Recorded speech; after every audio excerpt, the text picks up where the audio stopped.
most important thing is for people to understand that those are things that are external to them, to who they are, have nothing to do with who they are, and that they really are objects and toys. And so we're constantly telling our students here that it's important, if you're trying to develop yourself, is that it's important to be still and to be quiet. Learn to be still and to be quiet. And how we do that, similar to how we would do it in the yogic tradition, is we use various breath exercises, static postures, slow-moving exercises like Tai Chi, and so forth to do that. And of course, there's other things from the African tradition and from the African metaphysical tradition and spiritual tradition to help do that as well. But it's the stillness, trying to get youth, our youth, to be warriors of stillness and understand what stillness means. It doesn't just mean to be physically still, though it does begin with that. It means to be mentally still. And all of these technological instruments that are overstimulating their central nervous system takes away from that. So the best way to deal with that is to put them down, to limit the time that they're in use, and to not actually keep them on your person and close to you. Even I have a cell phone, of course. I don't keep my cell phone on, and I don't keep it on my person at all times. I keep it separate from me because that's what it is. And in addition to that, I don't want to be constantly bombarded by the radiation that it gives off.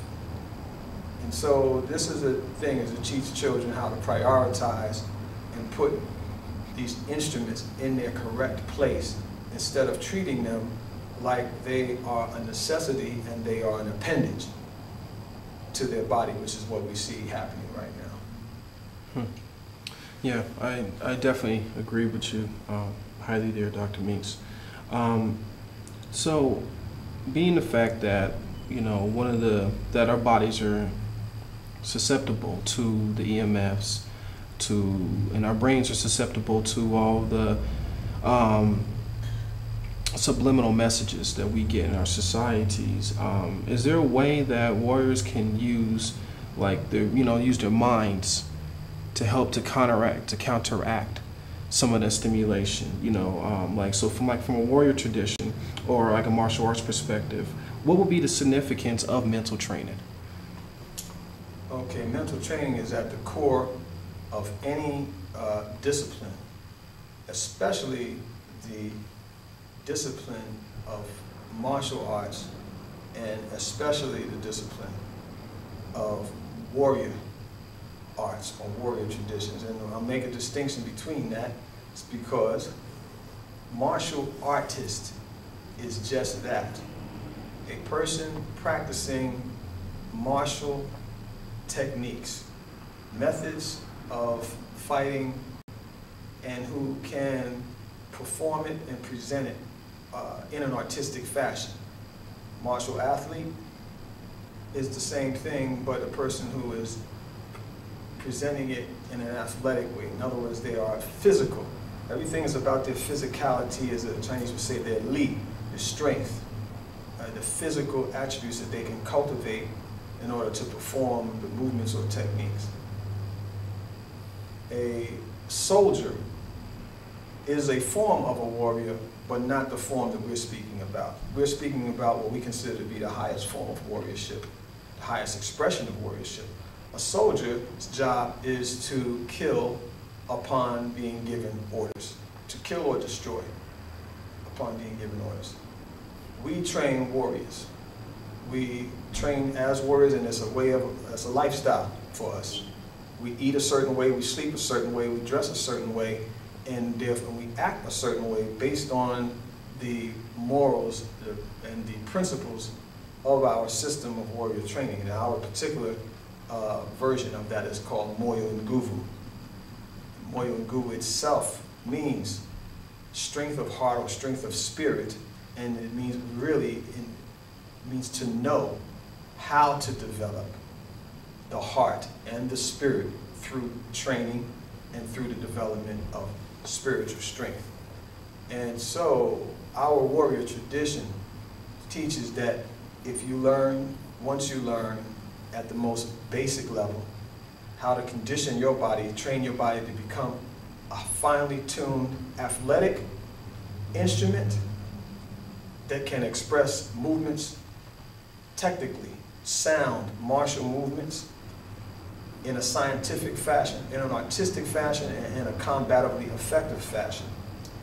Then, after achieving that, or while you're achieving that, you must also be cultivating your mind and your spirit to be able to control that energy and to be centered and grounded in truth, honesty, integrity, honor, love, and compassion. Because you constantly, as in warrior traditions, we do hear the terms integrity and honor used often, even in the U.S. Marines. They're constantly talking about honor. However, honor is nothing if you don't have, one, integrity, and if you don't have compassion and love. Is honor, what is that? We can be, there's honor among thieves. There's honor among murderers. There's a code that's followed by them. And that code, everyone follows according to those rules, but those rules are not necessarily the rules that enhance and help humanity. And we're about the rules that do that.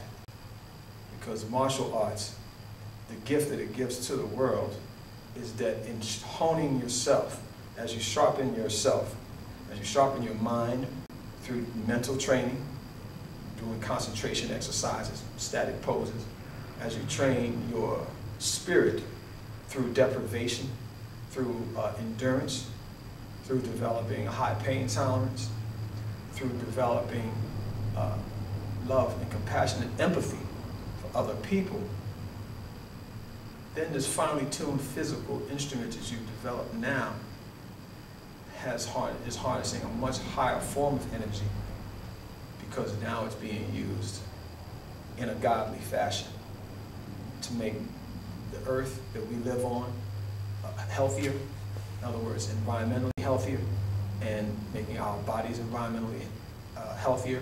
But at the same time, part of our environment is also the emotions, the spiritual energy that we all experience, and that collective consciousness that we want to enhance. This is also warriorship development, and this is why I look up to people like Ueshiba, founder of Aikido, because he constantly talks about the art of peace. The art of war, ultimately at its highest level, in any warrior tradition, as it moves into its highest level, it's just a natural progression that takes place if it is being done in its purest form with the right integrity. Will always move towards the light. It will always move towards its highest expression, and the highest expression of warriorship is the ability to make peace, not war. Yeah, that's once again more than a mouthful, if you would, that's coming from Dr. Meeks. And Dr. Meeks, it just what I'm gathering a lot in this interview is just, it sounds like, you teach more from the traditional, if you would, martial arts perspective, and, like a, warriorship, if you would.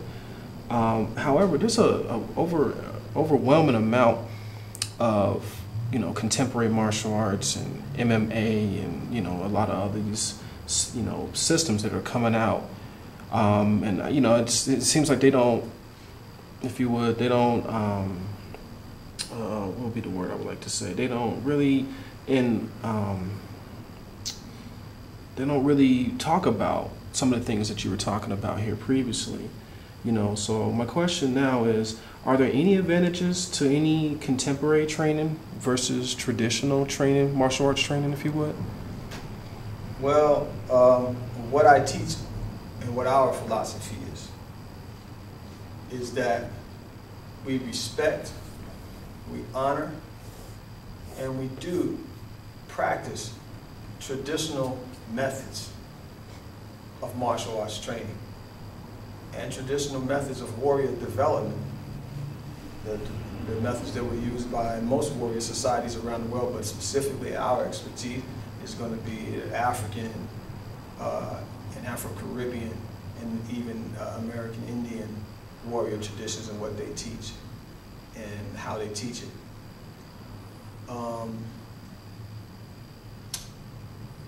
Contemporary martial arts is something that I'm very much a proponent of, in that I teach my students freedom through our martial training.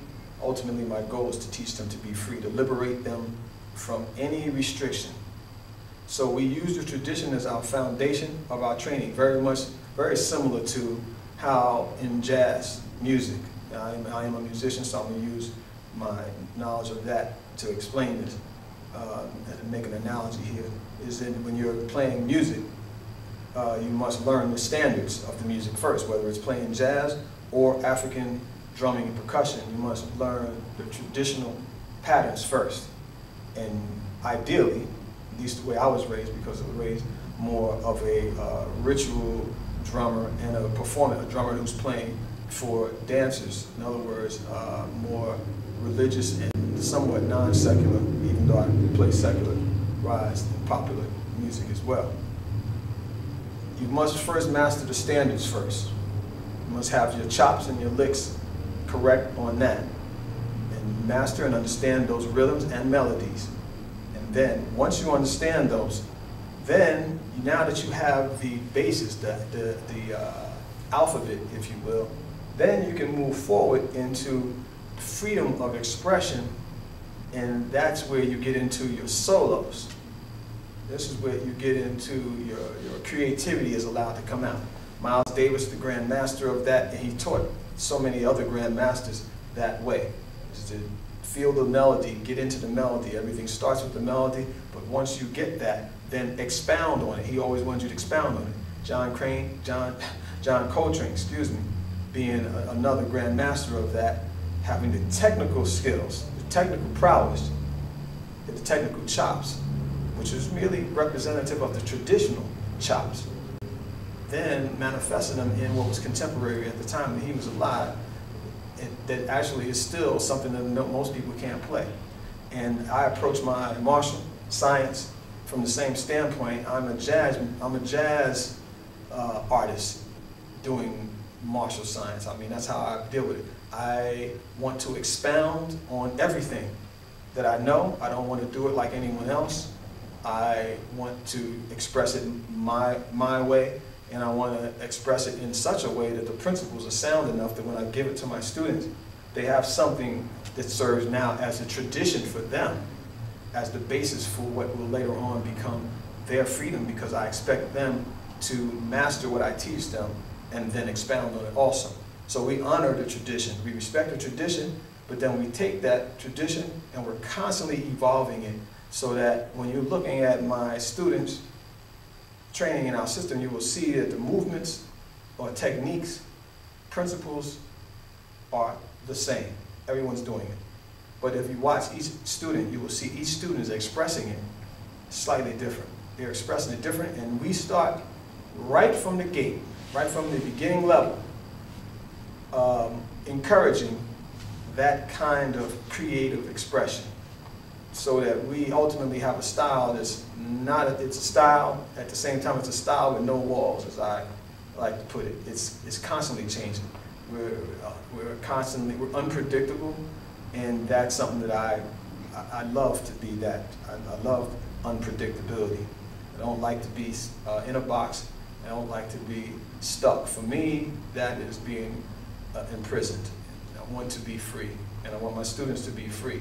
And it starts with freedom here, in the mind, and from there, once the mind is free, then the body will become free, and it will become less tense, it will become more flexible, and ultimately, where the ultimate freedom in our style comes from is when you don't have to think at all about what you do. It's pure spirit that's moving you. That's our ultimate goal. Very, very, very interesting.